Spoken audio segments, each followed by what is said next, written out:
Thank you. You're off to a great start. All right. So before we get into our workshop, we are going to have one of our fellow Toastmasters come up and do an introduction for our guest speaker. Our speaker who's going to do the introduction is Bob Wilson, and he is our most advanced Toastmaster in our club. He just recently got his Advanced Communicator Bronze and Advanced Leader Bronze. So, congratulations. So Bob is going to talk tonight on introductions. Introducing a speaker is a specialized art. And here to introduce our speaker is Dr. Bob Wilson.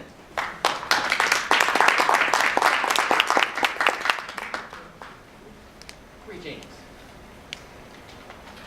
Fellow Toastmasters, honored guests, we have a unique opportunity. Now, before I go much further, do I sound better here or over here? It's wireless. You can take it with you and walk. Oh. Not such a good idea yet. Well, we have a unique opportunity tonight. And knowing that the noise will be there, we won't hear that again either. So on to tonight. What is humor? What is funny? Do you think you're funny? All of us have had that opportunity when something slips out of the mouth that you either intended it to be that way it was, or it was a little different. And all of a sudden people start laughing. Part of you wants to say, was it really that good? Part of you wants to say, did a button just pop open, or a zipper drop somewhere, or did some hole appear? Or did something fall off the ceiling behind me? So have you ever wanted to be funny? Many of us have. All the time might be an issue, but all of us want to be funny at some time because it says, notice me! We don't have to deliver one-liners all the time, such as when I brought some cheese sticks down, and she says, is there some humor with this? I said, no, I'm not going to be cheesy tonight. No. It's more than those one-liners. So theoretically, it's possible for us to be funny, as you just heard. Can we do that all the time? Maybe that's not such a good idea. But there are times when it will help all of us. And there it is. Some of us are funny during parties. Others are funny, but not on purpose. Oh, hasn't that happened before? From Ronan Martin's Laughing, many of us know that. At the end of the show, he would say goodnight, Dick. And Dick Martin would say, good night, Dick. And of course, everybody then said, good night, Dick, good night, Dick, good night, Dick. You know, if you're old enough to know that, great. If not, YouTube is great for reruns. Then we have the class clowns. We know who those are. My high school class clown in my senior year became a cybersecurity specialist with the FBI. Now tell me how funny that was. Go figure. But it can happen. Or they can be a classless clown. Very different. But we can also try to be on purpose. While there is no hard and fast rules for how to be funny, there are some rough guidelines and techniques for this. And you can actually do this. Sometimes you'd even try to do it on purpose. I gave a very serious speech just a while ago. And yet, for some reason, people laughed because I found a way to blend a little bit of funny irony into it. And they started laughing, and I went, okay, add 3 seconds for the laugh line. Our presenter tonight has been funny, I don't think all of his life, but a good part of it, and you'll hear some of it. And some, of course, is inadvertent, and once in a while, he manages to be funny on cue. And then One of those times is in 1994 when he won the District 4 of San Francisco, the humorous speech contest. And then a little while ago, he did it again in this area. So he's doing something right, isn't he? He's making us enjoy and think about things differently, and we can sit back and laugh. But we're not laughing at him. We're laughing with him. So, he grew up in India, and he was the last of 4 children. You know, the baby of the family stigma, they all look out for you. Well, it was worse. His 3 older siblings were were sisters. I hear some people chuckling because, you know, if you have 1 sister, gentlemen, we know that can be a little challenging, but 2 sisters, you feel left out. 3, and you're the youngest? I got a feeling he had 4 mothers.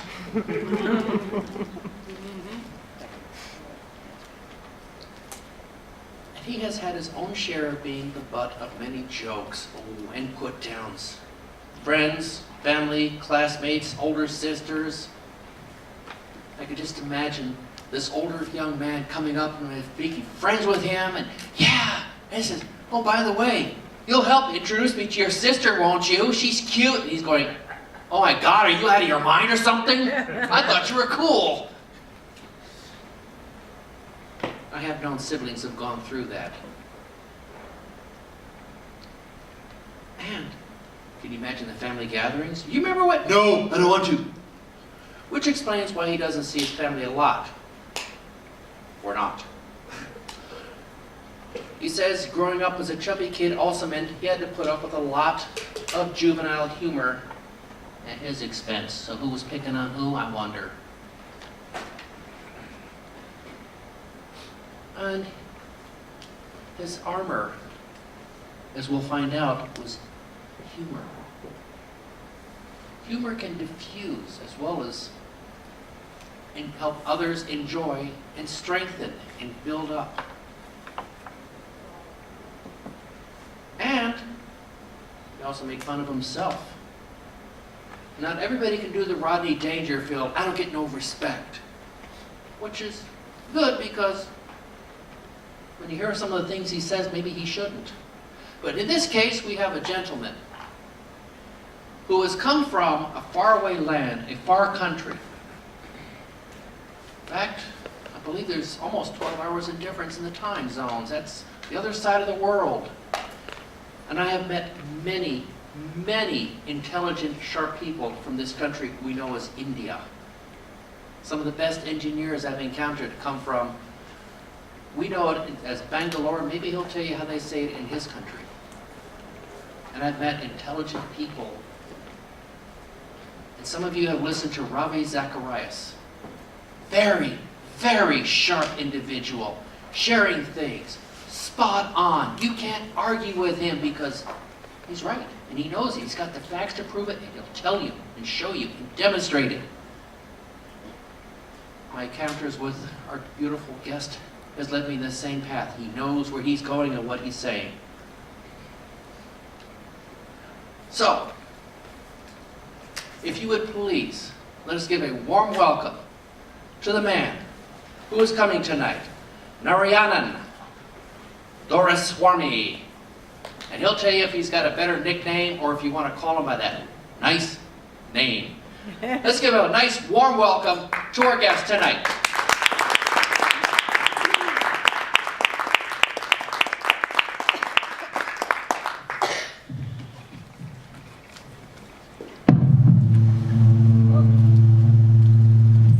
Turn it off. Nice start to a speech. That's not fun. I'm gonna say, just turn it off if you're not gonna use it.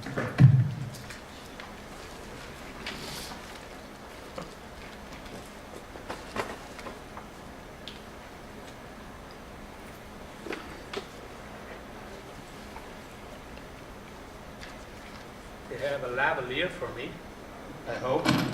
Yeah. Yep. Can hear me, right? Yeah. Mm-hmm.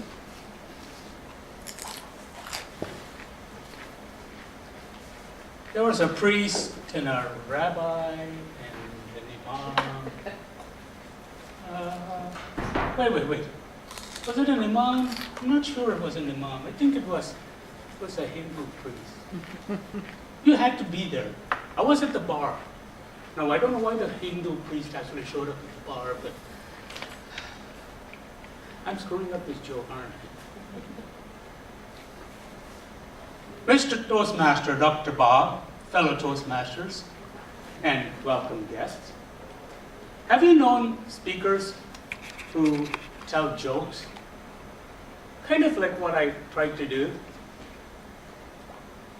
More importantly, are you one of those speakers that tries to enlighten by jokes? Because like our Dr. Bob told us, which, by the way, I think, Dr. Bob, you're a doctor of humor. I think I myself only have a BS. It'll come eventually. The hardest part of humor, how many of you have fears of being funny? A lot. This is a participatory workshop, so let me get you started by asking questions. Why do you think you have a fear of being funny? Dave, Because of the risk. what is the Like, risk? You're going for it. Yeah. And that means you can go to the moon, you can shoot the moon, or you can sink to the bottom Or of the can wound Marianas someone. Trench and die by having your head exploded in on you by the pressure. Right? I mean, it's risk. And why take that risk, right? Because it's intoxicating. Okay. When you hit it, man, when you've got a whole table full or a whole room full or a whole bus full of people laughing in stitches, that's a rush. Okay. I think I'm going to call on you to come to part of my class. Anybody else? Fear? Why are you afraid? Cheryl? It's hard. It's easy to be funny off the cuff, but it's hard to be funny on purpose. Funny on purpose. Okay. Or it seems- You would think that it would be easier to be funny on purpose. You could write it, you could practice it, you could deliver it, right? So why not? Jillian? Why am I afraid Mhm. of? I have known you to be a funny speaker, by the way. You say that, and I don't. I think both of these pieces are part of what it is, and also I don't know how to integrate humor into. I tend to be more of an inspirational speaker, or that's kind of the direction I go, and I don't know how to integrate humor into that without being afraid that I'm going to sidetrack, the speech or the talk. So I don't know how to do it in a natural way that allows me to move in and out of it. Okay. One of my mentors, George Gilbert from Las Vegas, he calls himself a motivational humorist. So he actually uses humor to make his motivational points. Hopefully, after today, you can go check him out and go to his website. From this side, why do you have fear? Kyle? I don't know what's funny. Never have been funny is laugh an accident. You don't know what's funny, but you know what makes you laugh, right? Yeah, that makes me laugh. Right? So, So thank you for that great segue. I'll give you the $100,000 later. Joe? Yes, using humor, I use it in the classroom a lot, to attend to truly serious topics that they needed to lighten up on in order to hear one another. If Okay. they're too passionate on something, I could make a joke about something and then move on to the serious topic. Okay. All right. So, Self-deprecating humor okay. works best. So what makes people laugh? Right in your handout, you have a list of things that says, why do we laugh? It says surprise. What kind of surprise would make people laugh? A violation of expectations. Violation of expectations. You expect something to go somewhere, but it goes somewhere else. All through this presentation, I'm going to be reading you some quotes from actual comedians. So this one's from Conan O'Brien. In West Virginia yesterday, a man was arrested for stealing several blow-up dolls. I won't go to hell and famous and crazy in a church, but reportedly, police didn't have any trouble catching the man because he was completely out of breath. What did that do to you? It's a surprise, right? Another one it talks about is superiority. Why does that make us laugh when we feel superior to somebody else or some, like rich people or politicians or, in the past they used to have ethnic humor when they would make fun of the Polish people. In India we used to make fun of the Singhs with the turbans because it helps us it makes us feel superior. For example, you're never more indignant in life than when you're shopping in a store that you feel is beneath you, like maybe Kmart or Walmart or something, and one of the other customers mistakes you for an employee of that store. That was Dennis Miller. Or something like, in a study, scientists report that drinking beer can be good for the liver. I'm sorry, did I say scientists? I meant Irish people. See? So it's one of those, makes us feel a little bit superior for people. Another thing is instinct. We are instinctively programmed to laugh at a lot of things. Like Jay Leno said this. Scientists believe that monkeys can be taught to think, lie, and even play politics within their community. Now, if we can just teach them to cheat on their wives, we can save millions on congressional salaries. So again, it's an instinct for laughter. Incongruity, when you expect something and you get something totally different, it's an incongruity. Ambivalence. We are ambivalent for a lot of things. Sometimes taking one side or the other can make us laugh. For example, Dave Chappelle said this. They say you should videotape your babysitter. But I don't think you should involve your kid in a sting operation. So it's one of those, and you're ambivalent about doing that, so he gives you perspective on it.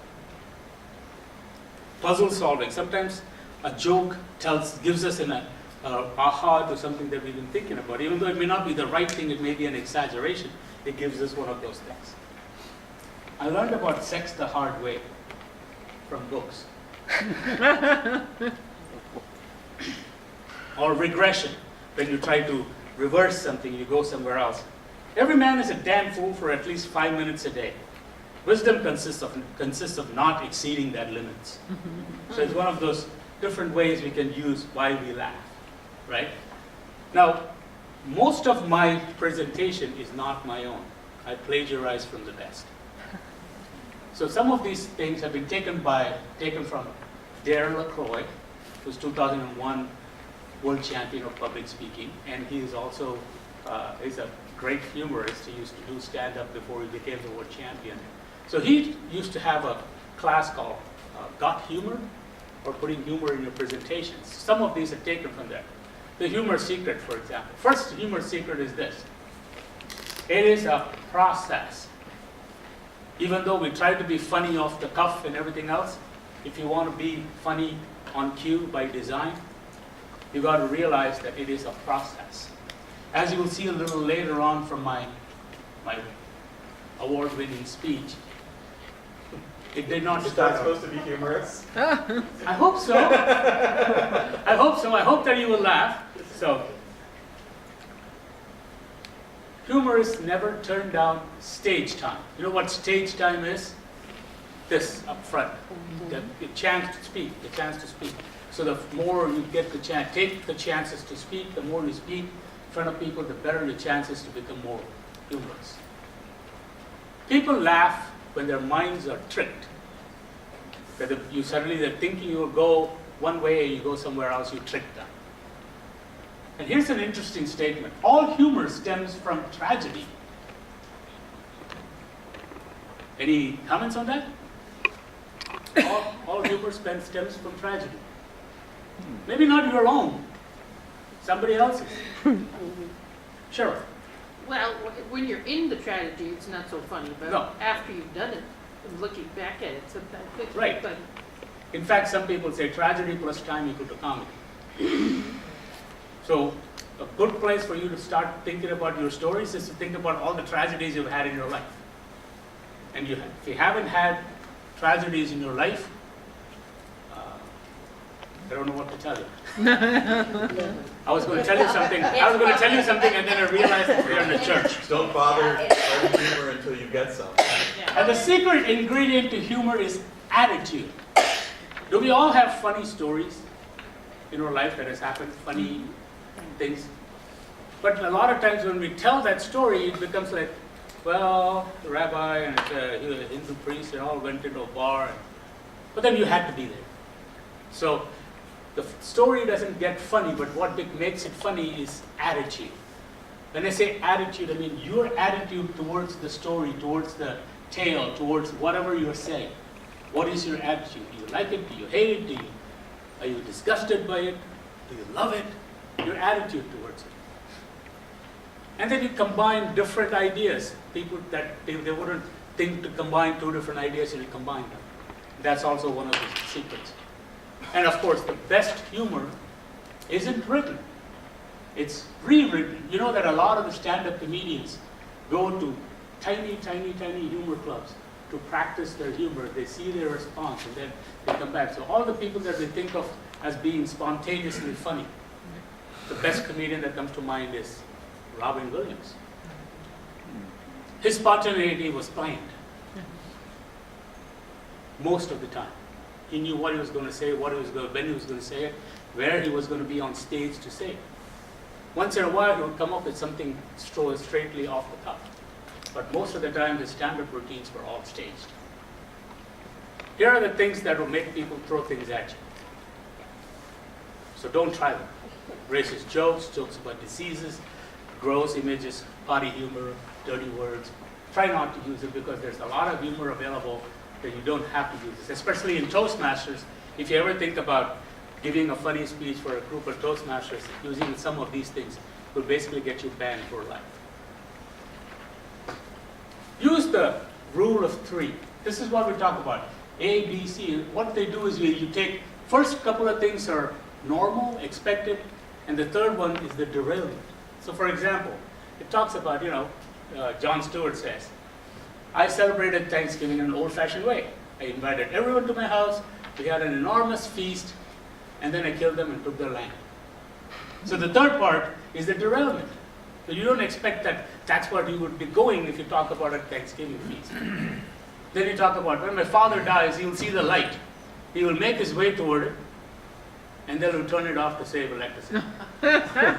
So you can think about all these different kinds of things that you can use to get into derailing people's thought, tricks people's minds as well. Another structure we use is called play on words. What do you think play on words means? All kinds of parts of speech that we slept through in English grammar in our grade school, puns, oxymorons. You know what the oxymoron is? Not a cow who's a moron, right? There are different kinds of speeches that you can use. First of the one is called double entendre. Do you know what a double entendre is? Mhm. What is it? When you say something and it can have more than one meaning, typically it's usually a racy, sexy Right, kind right. of thing. So if you see a sign in an art supply store that says, where all the frames are, it says, honestly, I was framed. Mhm. So that's a double entendre. Usually, double entendres tend to go more blue towards the sexual side of it. You take a simple word that has no connotation and you change it. Now let's talk about malaprop. You know what a malaprop is? Two things that don't go together, disparate ideas that you put together. And some people do it automatically because their grasp of English is not that good. Yakov Smirnoff used to do this a lot, Every Tom, Dick, and Harry is named William. So you think about it for a second. It takes a second to get the humor. A verbal contract isn't worth the paper it's printed on. And then, of course, oxymoron, right? Congressional governance, or Microsoft Works. Military intelligence. Yeah. Good grief, military intelligence. All those are oxymorons. Try to use some of those constructs when you start writing your speech. Because when you start writing a speech and telling a story, a lot of us tend to just tell the story without really getting to the funny parts during the story. David? So at this point, and I don't expect an answer now, but maybe sometime, can you talk about cliche and the overuse? Take military intelligence, right? Right. That one is a Cliche. horrific cliche. Correct. If And I you, think cliche is not humorous. no, It's the opposite of humor.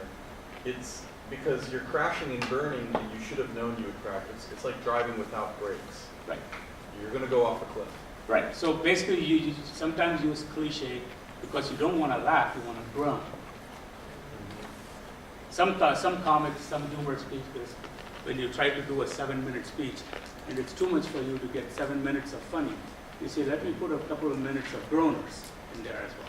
And I think cliche is particularly at risk when you're entering into a culture, a subculture that you're not familiar with. Correct. So you do a web search, or one thing that you heard that was funny sometime, you heard from somebody, and all the people in that subculture have heard that a million times. Correct. To you it's new, to you it's funny, but to them it's like silence. You are getting into some advanced topics of how do you prepare for a speech when you're going to give to a group of people you don't know much about. Yes, definitely you need to find out, especially if it's a cross-cultural speech. If you're giving a speech to Indians, it's very different than giving a speech to somebody else. I don't know how many of you know Albert Brooks, who's a comedian. He used to be the voice of Finding Nemo's father in Finding Nemo. Oh, okay. He's a comedian. He's a stand-up comic by origin. He was starred in a movie called Laughter in the Muslim World. And so his job was, as he was deputized by the government to go find out if there's a sense of humor amongst these people or something like that. And he ends up in India, and he gives a joke and stunned silence. And then he says, "You guys can understand English, right? Can you guys hear me? Did you get that joke?" So essentially, a lot of times you give things, humorous things that you think, just like you said, cliches, might not be a cliche for you, but it'll be a cliche for somebody else. Now let's talk about puns. Anybody can give me an example of a pun? Yes, sir. Well, we can branch into different topics, but maybe we should just leave it alone for a while. Leave it alone. There we go. Let me make like a tree and leaf. That's another one of those things that can be a pun as well. Ah, we're getting to the root of it now. Oh, we're getting to the root of it. There we go. What is infantry? A very young sapling. Now that's an example of a pun. Now reforming is one of those things when you take two different things and switch it around. So here comes from a critic, I think it was Siskel or Ebert, I'm not sure. It basically is reviewing a movie and he says, "Who am I to stone the first cast?" See, that's one of those reforming things that you can use. I don't get it. What is reforming? Reforming is when you're trying to take words and moving them around in different ways. For example, customer care representative, his name is Kurt Reply. So you're reforming basically what a customer care thing is, and you're switching it around. So some of those examples basically take what, you can have two different things and you switch them around. So who am I to stone the first cast? When we were, Oh, okay.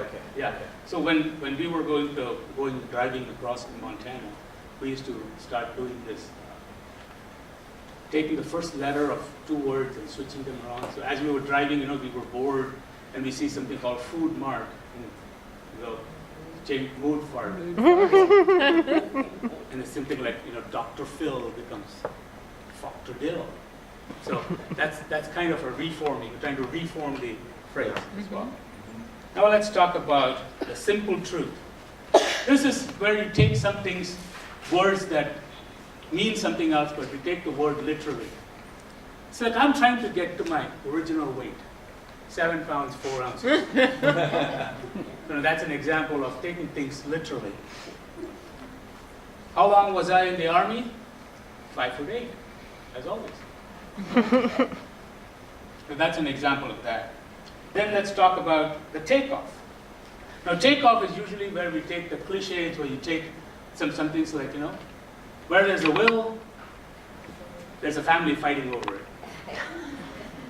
Right? You can use something like that. Here's one more, again from a famous comedian. The hands on my biological clock are giving me the finger. And then Rodney Dangerfield, of course, what Bob Wilson told us about. Comedy is in my blood. Frankly, I wish it were in my act. So it's some of the ways of taking the takeoff, you're taking off from something where people are expecting. A typical humorous bit, whether it is a story that you're telling or whether it's a stand-up routine where you're trying to do as many gags as you can, consists of the setup and the punchline.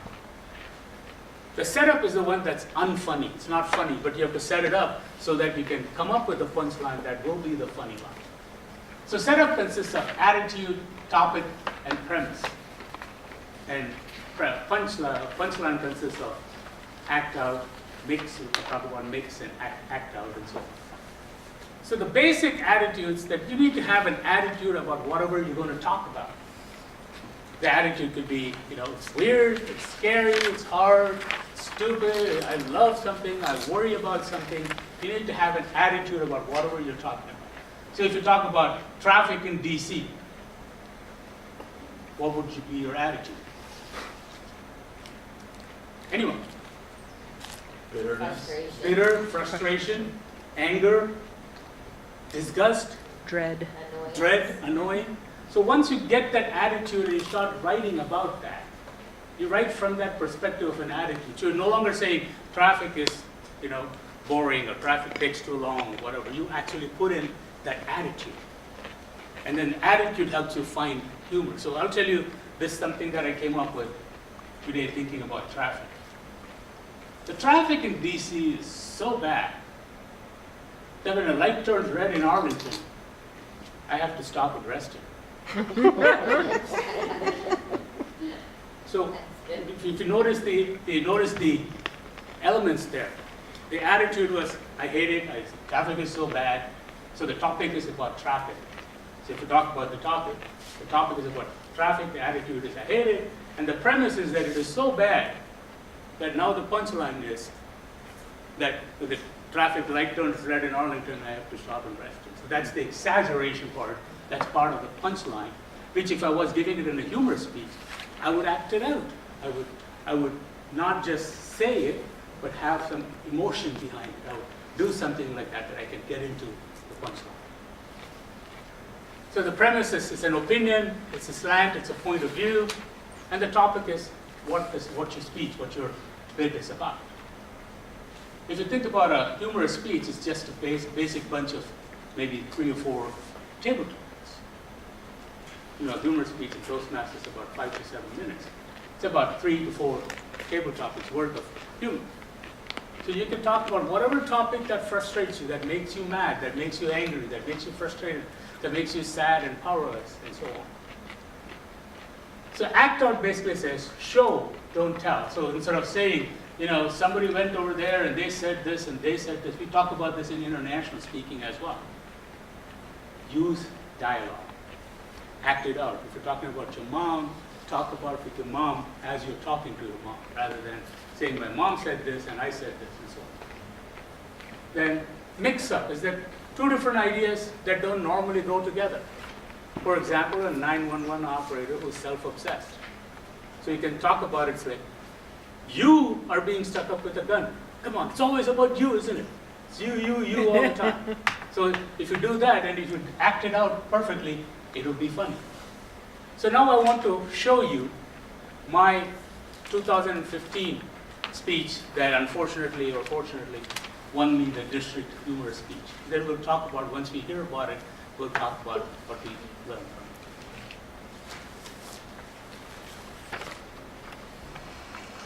Our next contestant, Narayan Duraswamy. Demons, demons, demons. Demons, demons, demons. Narayan Duraswamy.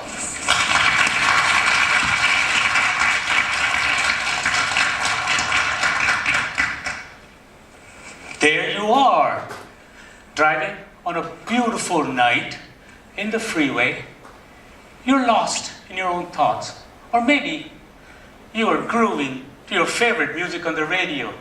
Whether you're a mother or whether you're a daughter, you're staying alive, staying alive, ah, ah, ah, ah, staying alive.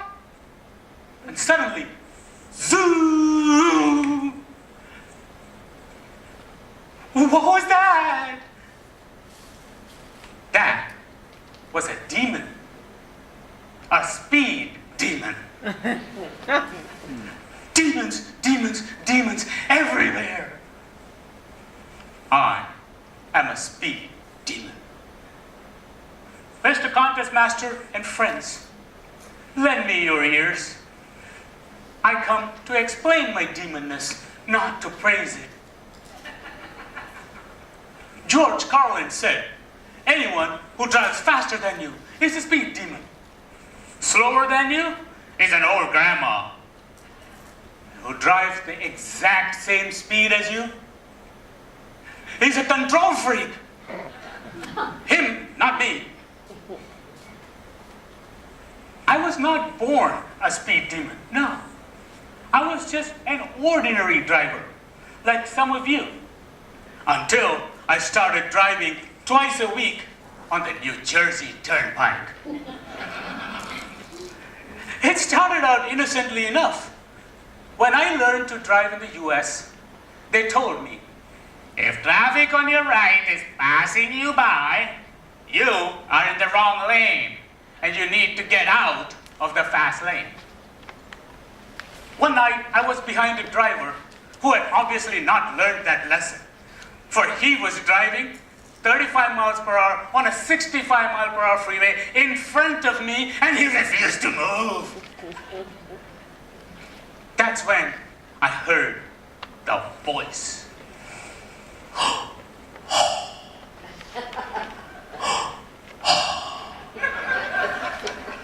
Come to the dark side, Luke. Luke, my name is Narayan. Whatever. Come join us. That was the voice of Dark Driver. Another time, I was behind a driver who had appointed herself the impromptu speed cop on the road, screeching to a halt the instant the light turned yellow, forcing everybody else to screech to a halt as well. Now I come from Las Vegas, where even a red light means 3 more cars.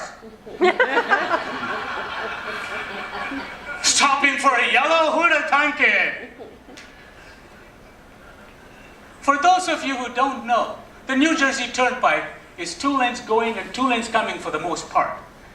And there I was, stuck behind a truck, trying to pass another truck.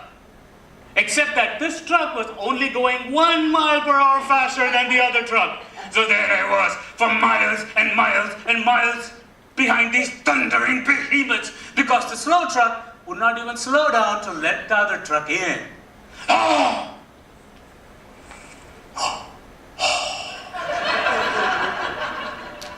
Luke, I am your father.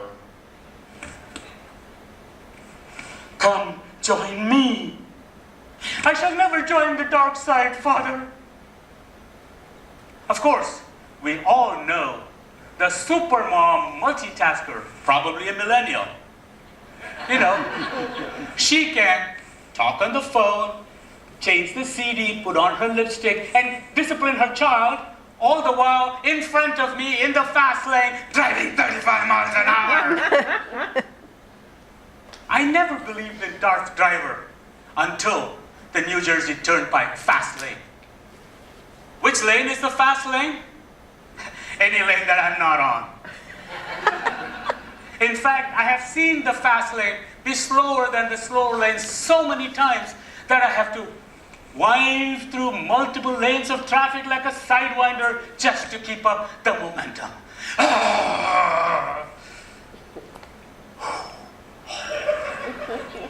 Give give in to the power of the dark side. Embrace your frustration. That is the way to the dark side. No! To my credit, I've really tried to curb my demonness. I tried psychotherapy. There they told me that all my troubles in life could be traced back to my childhood and to blame my parents. But I love my parents, and psychotherapy is a wash if you don't have anyone to blame. So that didn't work. Then I tried medication and meditation.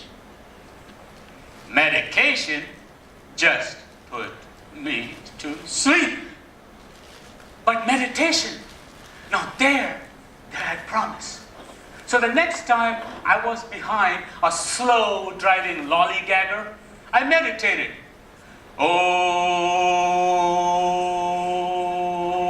Oh my gosh, would you get out the fast lane?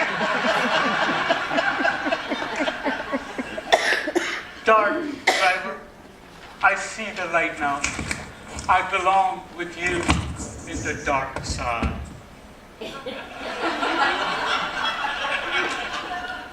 I am a speed demon. Get out of my lane. Mr. Condon.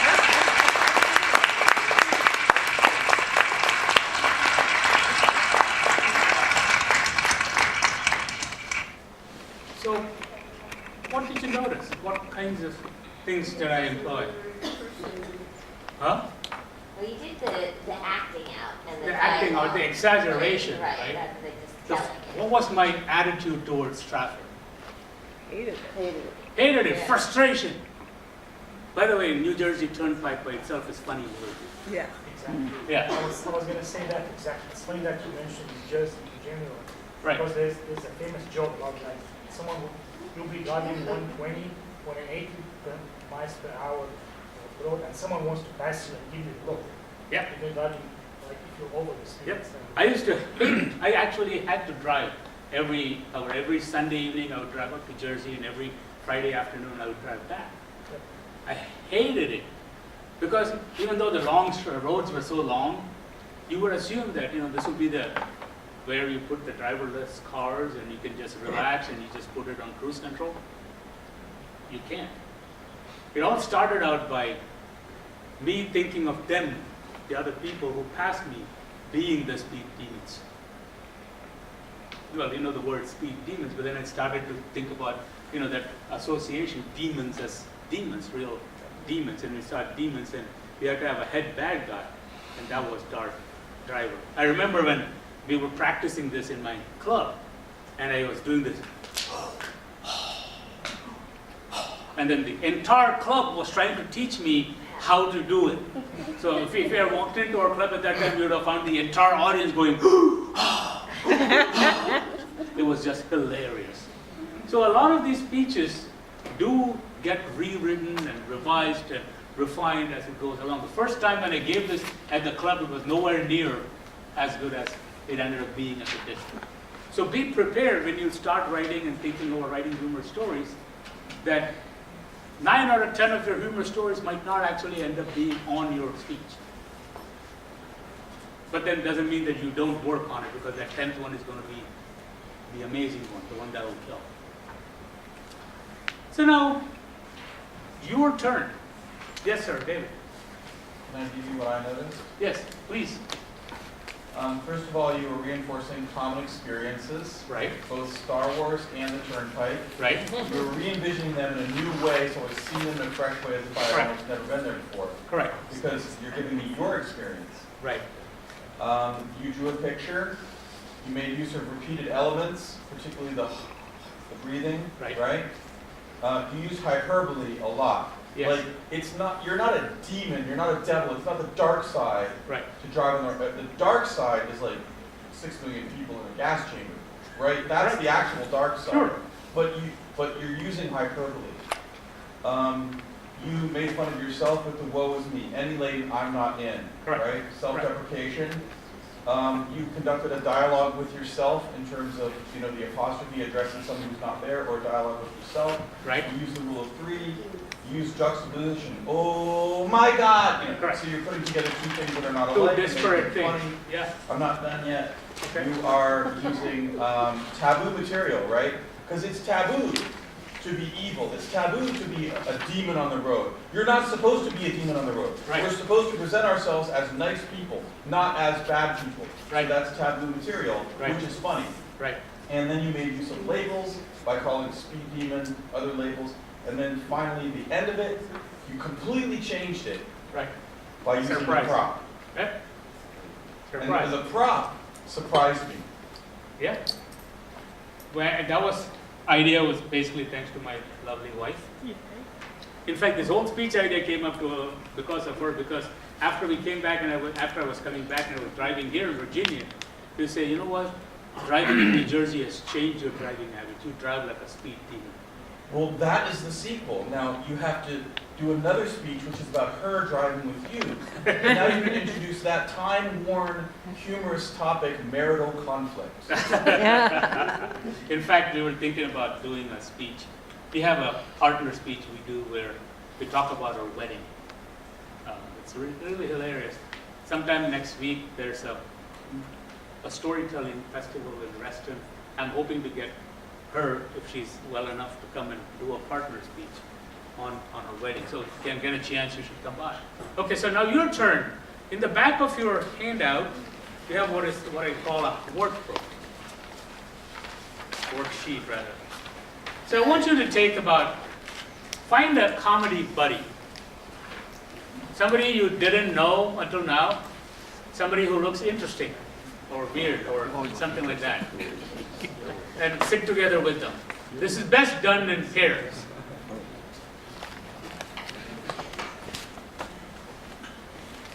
Do it. Well, I'm going to tell you what to do. Find a part. Because even when you're practicing your comedy, you're going to need a comedy buddy to bounce ideas off of. Somebody will go, oh, that's funny, but how about this? And so on. So here's what I want you to do. First of all, take 5 minutes to write down on the table you have in your worksheet something. I hate something, I love something, I am frightened about something, worry about something, and so on. And the more precise you get, the better it is. Instead of saying, I hate traffic, think about what you hate about traffic. So the topic would be what you hate about it. So take some 5 minutes to write that down. Then once you've finished writing some of these down for each one of them, then start trying to mix and match.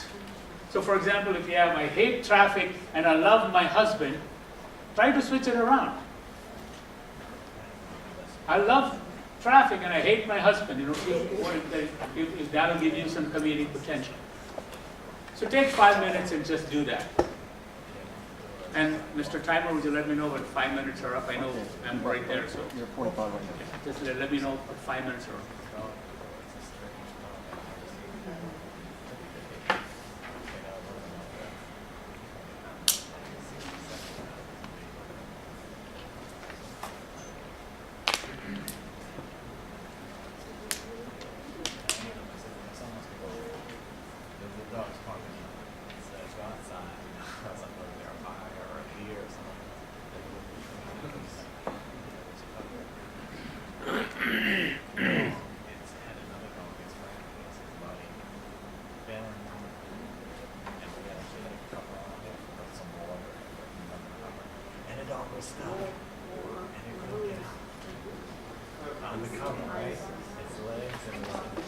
One of these might resonate much more with you than something else. But you may have some really things really appeal to.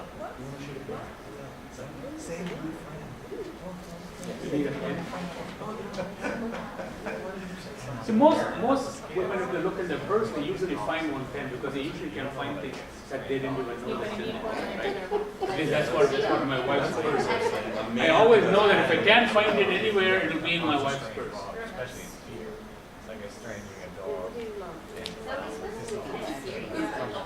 Well, the part that if you hate something, you're serious about it. You're not funny at this point. So I'm just trying to find topics for you to speak about. We will then figure out the funny outfit. Again, try not to do racism, disease, sexism, all those different things. Try to, if you hate something, you use something. Again, be funny about it. Instead of, I hate traffic, it's like, I hate going to Walmart, or I hate those carts that have squeaky wheels, something like that. Mine are two different from each other to make one story. Okay, So should I just like pick two or something like pick two. This is not a hard and fast formula. This is not like you'll have fail and the space shuttle will fall to the Earth because you didn't do the formula right. I mean, it was my fault, so it's like so like bragging on it. Maybe look at us you could have done. And you'd get them. No pressure. And once you come up with something, pick the one that you want to work on today. And think about a story related to that.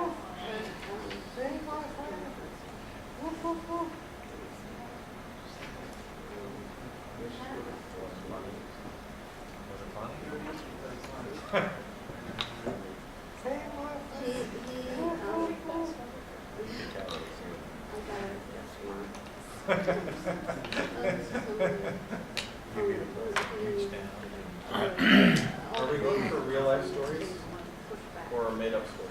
Yes. All right. The best humorous stories are based in truth.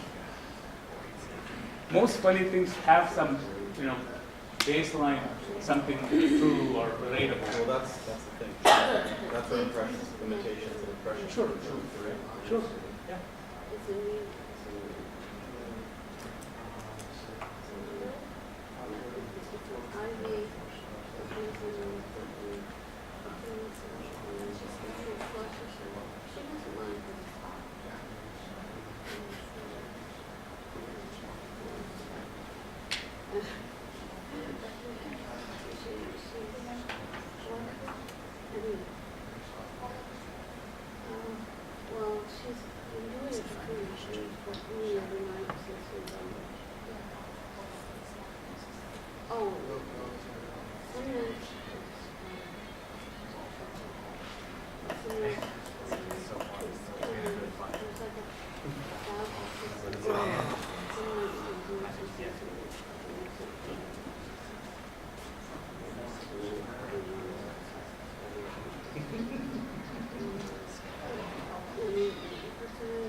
So,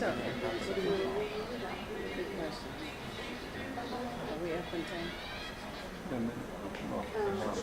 What does it say?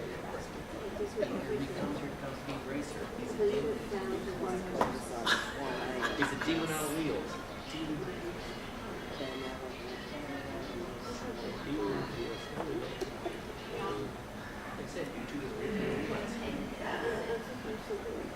All right.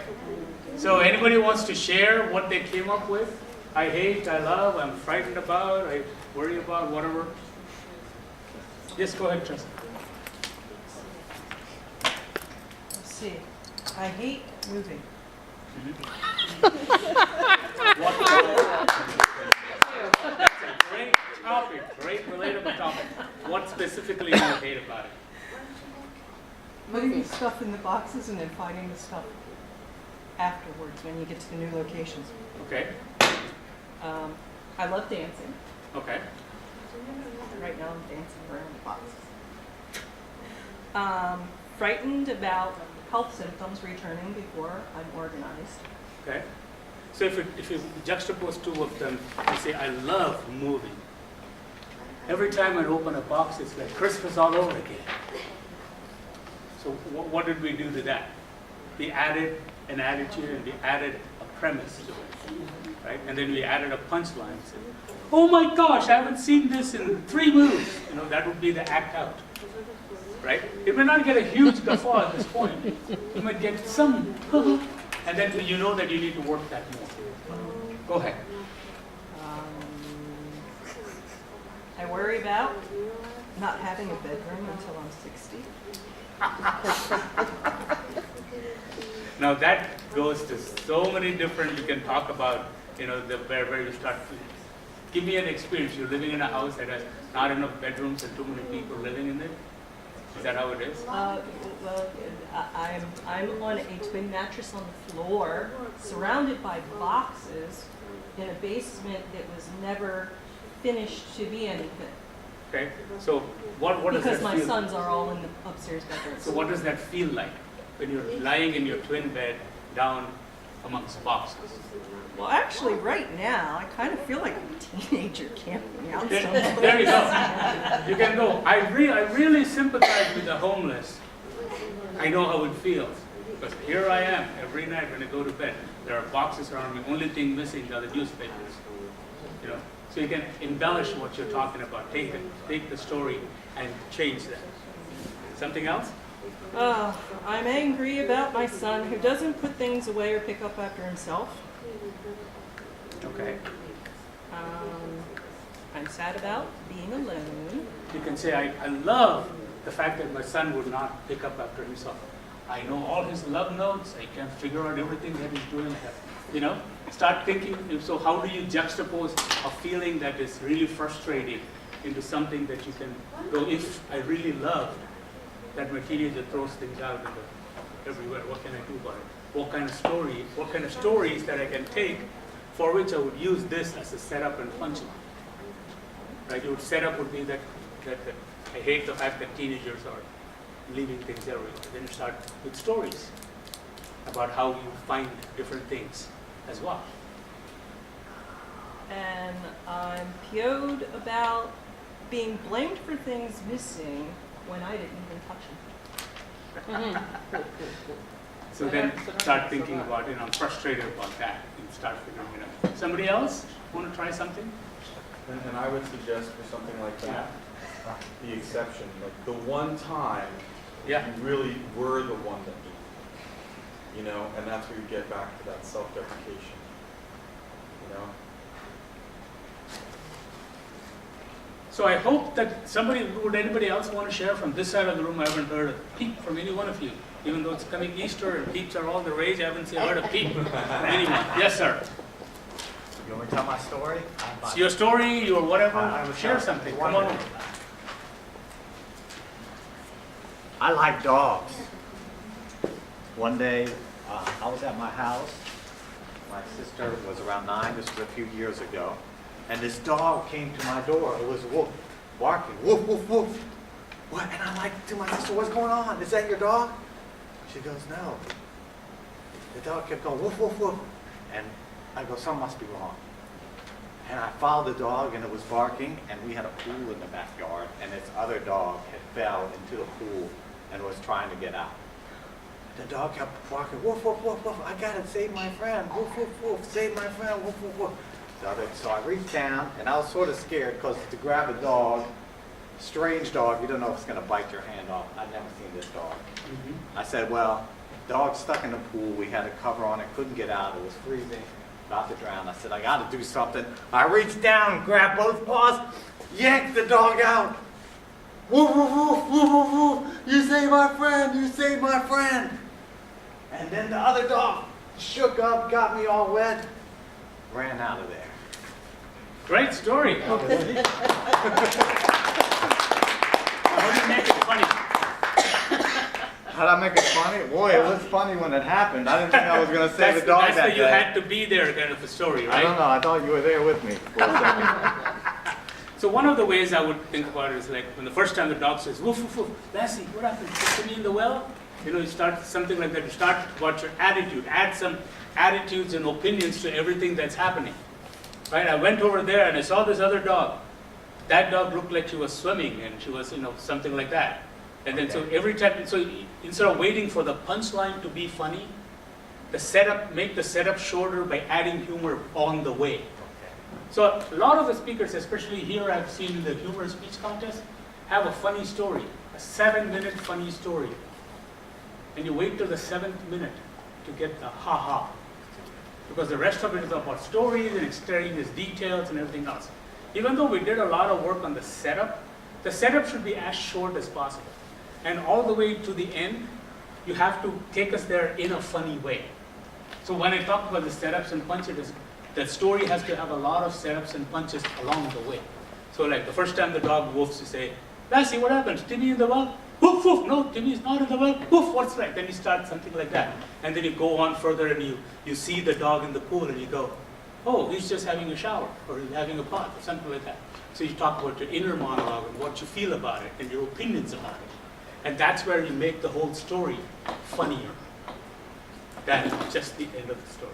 Yeah, because there's a juxtaposition or contrast between what Correct. we think and what we say, Correct. right? Exactly. Like, I absolutely hated what he said, so I told him, I love what you said.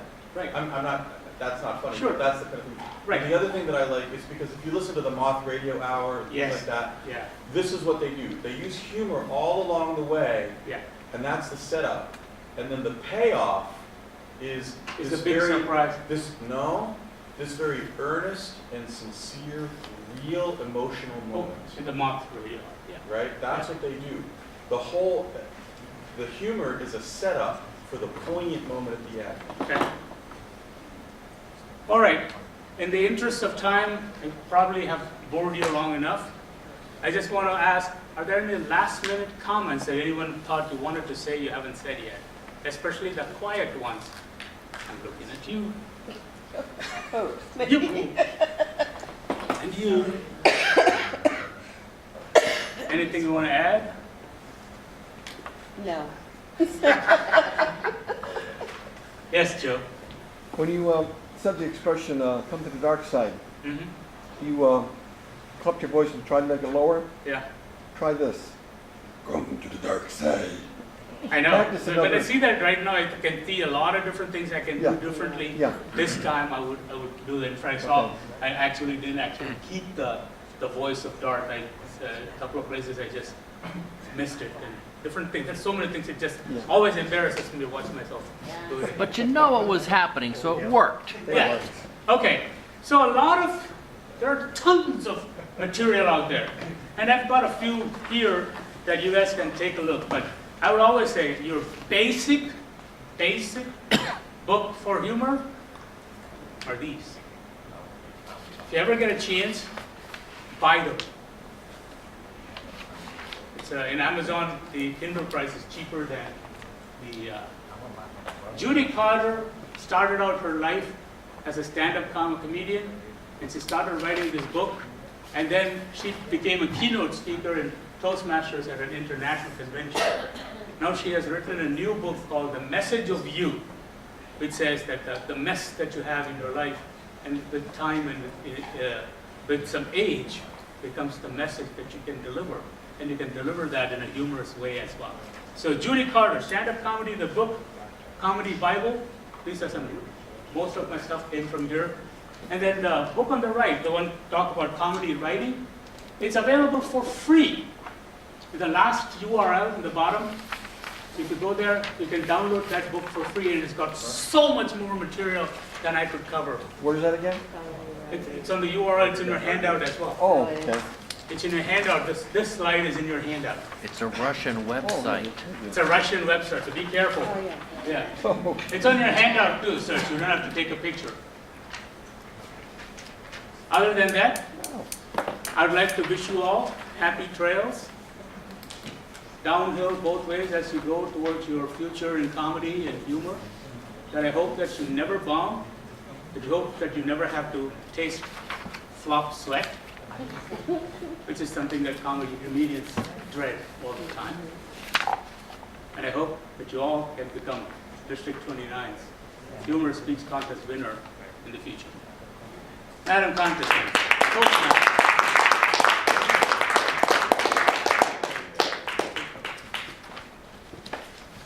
Thank you. I didn't want to. Can everyone hear me okay? Yeah, we can. Good, okay, great, okay. Thank you so much, Narayan, for that amazing workshop. I personally learned a lot, and I can't wait to put it in use for speeches. Can we give Narayan a huge round of applause for coming out? Thank you so much. We had a really good time. We also have a little gift for you, just a thank you for you taking time out of your schedule to come visit us today. And so Bob will be giving that to you, or come on up.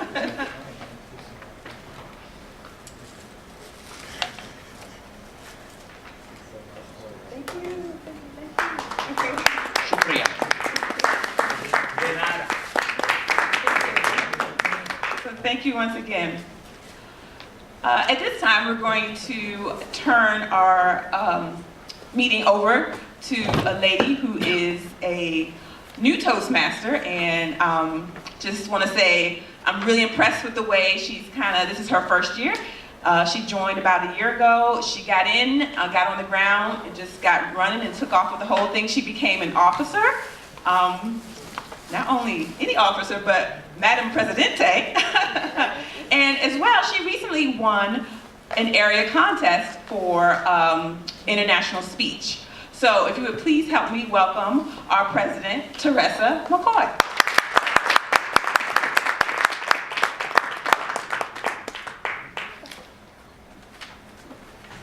Welcome, everybody.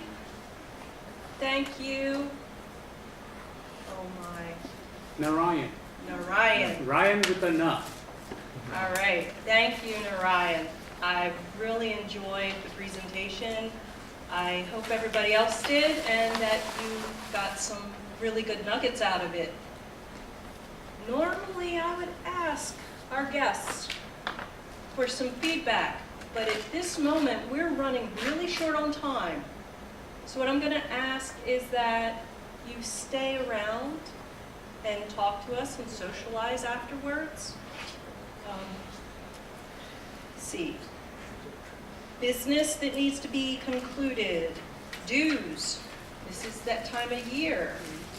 So it's time to renew our dues for those who are members. And we are going to be accepting nominations for officers. Elections will be in May. So if anybody's interested, and for new people, there are positions available. You do not need to be a seasoned Toastmaster. My predecessor was not a seasoned Toastmaster, nor were half of the people who formed Humor Mill. Humor Mill is only a little over a year old.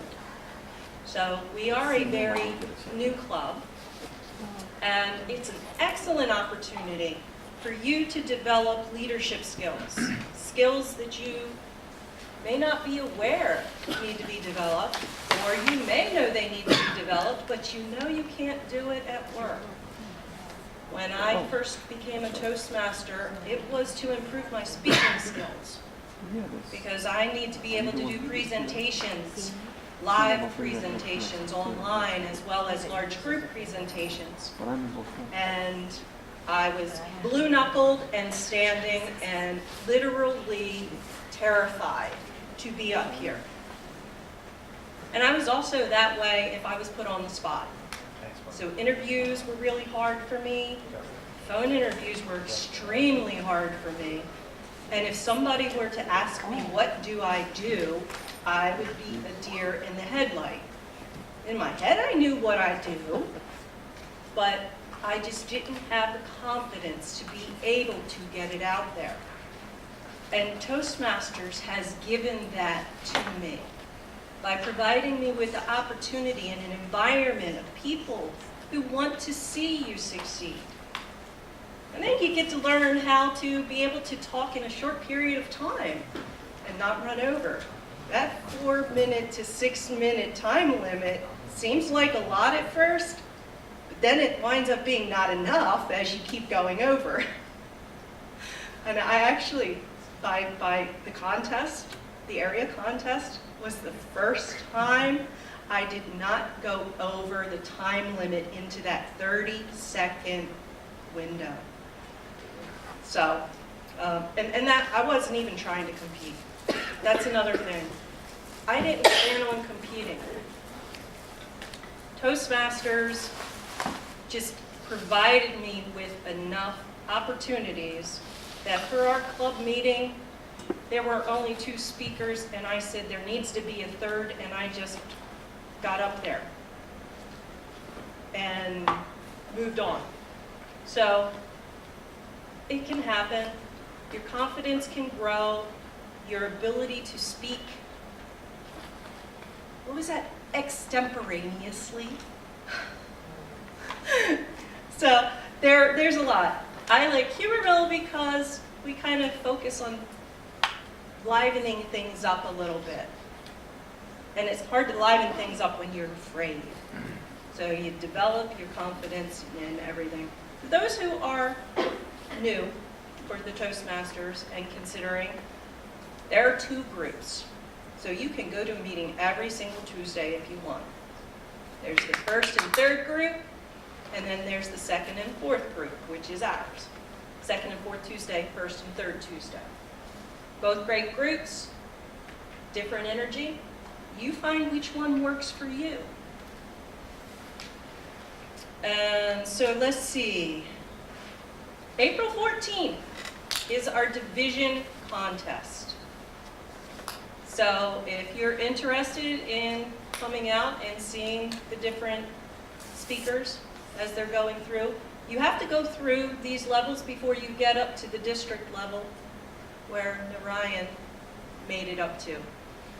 And I will be there on the 14th. Is anybody else? I know from the other club. We have a meeting. We actually have a meeting that day. Oh, you actually have a meeting that day? That's Saturday? correct. On a Saturday? Oh, it's Saturday? I'm sorry. That's okay. So Saturday, April 14th, and Where is that? Ashburn Library. If you're interested or you want more information about Humor Mill Toastmasters, we have a website, humormillclub.toastmasterclubs.org, and you can also pick up a card back there. And the calendar has the dates as well. So, that being said, I officially call this meeting. No, I don't.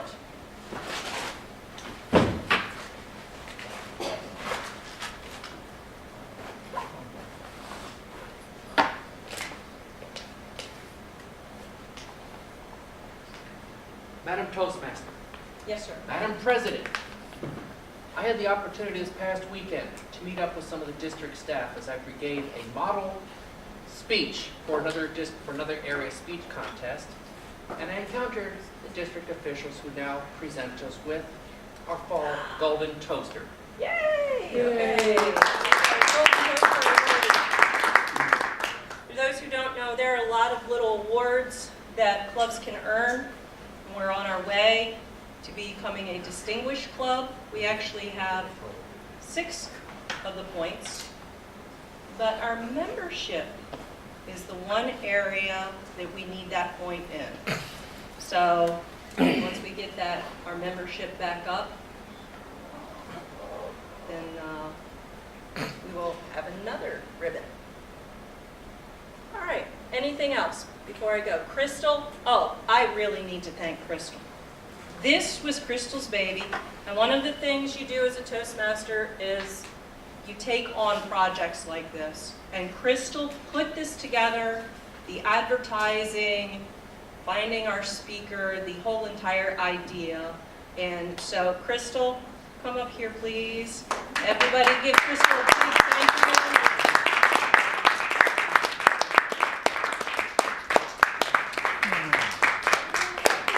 I have to say, I would not survive without Crystal.